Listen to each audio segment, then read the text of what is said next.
ये एक सच्ची घटना पर आधारित कहानी है। पहाड़ों में आज भी भुनी हुई किसी भी चीज़ को खुले में, अनजानी जगहों पर, रात में या कहीं जंगलों में खाने के लिए मना किया जाता है। ऐसा कहा जाता है कि ऐसा करने पर छलावा उसे छल लेता है। दोस्तों, रामगढ़ के गांव में एक ऐसी कथा का प्रचलित किया जाता है जो कहते हैं कि दोपहर 12 बजे से लेकर आधी रात के 12 बजने तक गांव के बीचों बीच बने एक गुफा से अजीबोगरीब आवाज़ें आती हैं। इन आवाज़ों में इतना दर्द होता है कि सिर्फ सुनने से ही दिल की धड़कनें तेज हो जाएं। इस गुफा से गुजरने वाला हर एक शख्स को उसका नाम उस गुफा के अंदर गूंजता हुआ सुनाई देता है। सो हेलो फ्रेंड्स, मेरा नाम है अक्षय। आप देख रहे हैं the horror talk with Akshay channel को।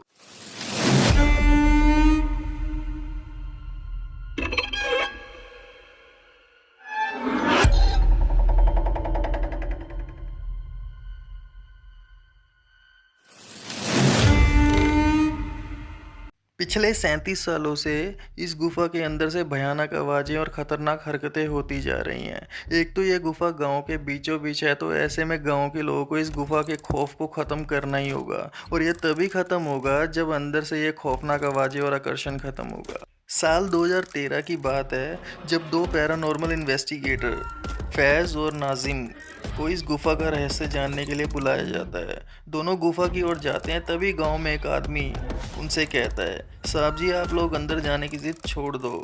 अभी भी कह रहे हैं कि इस गुफा का सच बहुत खतरनाक है। इतना सुनते ही नाजिम उस आदमी को बोलता है, अरे ये तो हमारी ड्यूटी है, हमारा डिपार्टमेंट हमें जो टास्क देता है उसे तो हमें पूरा करना ही है। ये कहते हुए वे दोनों उस गुफा की ओर चल पड़ते हैं, और शाम के करीब 5 बजे गुप्त तरीके से दोनों पैरानॉर्मल स्पेशलिस्ट उस भूतिया गुफा के अंदर पहुंचते हैं। नाजिम और फैज़ के अंदर दाखिल होते ही गुफा में उनके नाम की गुस्सेल आवाज़ गूंजने लगती है। हंसते हुए, चले जाओ यहाँ से नहीं तो मारे जाओगे दोनों के दोनों। इस दर्द की दुनिया से बाहर निकल जाओ, नहीं तो दोनों की मौत आज रात 12 बजे तय है। तो फैज़ नाजिम से कहता है, अरे यार नाजिम, ये गुफा कितनी अजीब है ना। आज तक ऐसा कोई केस हैंडल नहीं किया जहाँ बेजुबान गुफा धमकी देती हो। नाजिम फैज़ से कहता है, अरे भूतिया जगह हमेशा अजीब और ख़तरनाक ही होती है दोस्त। बस अब सोचना कम कर और टॉर्च की मदद से पिक्चर कलेक्ट कर।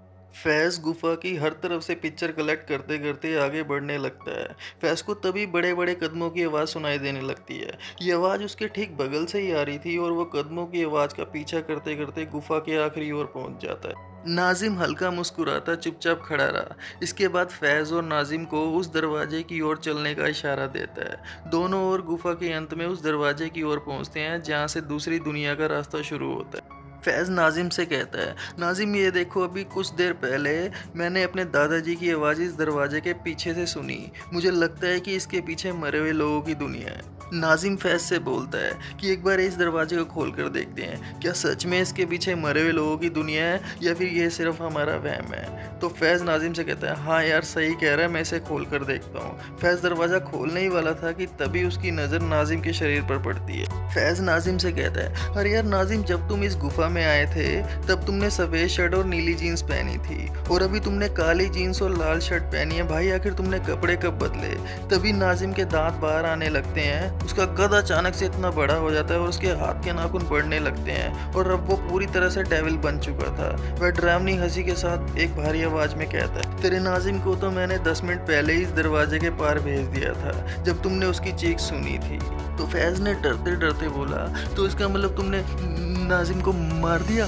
तो डेविल उस फैज़ से कहता है, अगर तुझे कोई शक है तो तू जा उस दरवाजे की उस तरफ, तुझे तेरा दोस्त वहीं मिलेगा। जिस दुनिया से तू आया है वह मरने से पहले लोग रहते हैं, और अब तू जिस दुनिया में जाएगा वह मरने के बाद लोग रहते हैं। इसके बाद फैज़ भागने की कोशिश करता है, लेकिन सामने वो राक्षस खड़ा था। अब एक मात्र रास्ता वो दरवाज़ा था। उसने सोचा ये दरवाज़ा इस गुफा से बाहर जाने का रास्ता होगा।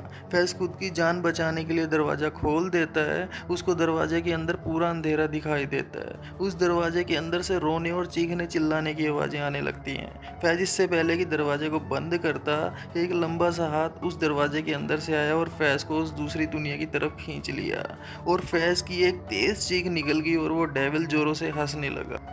आज तक कई लोगों ने गुफा के अंदर जाकर उसके रहस्य को जानने की कोशिश की है, लेकिन कोई भी उस गुफा के रहस्य को जान नहीं सका। चलिए दोस्तों, लेता हूँ आपसे विदा, और जल्द मिलता हूँ अपनी एक और खौफनाक और रहस्यमय कहानी के साथ। तब तक मुझे दीजिए इजाज़त। नमस्ते, आदाब, सत श्री अकाल और शब ख़ैर।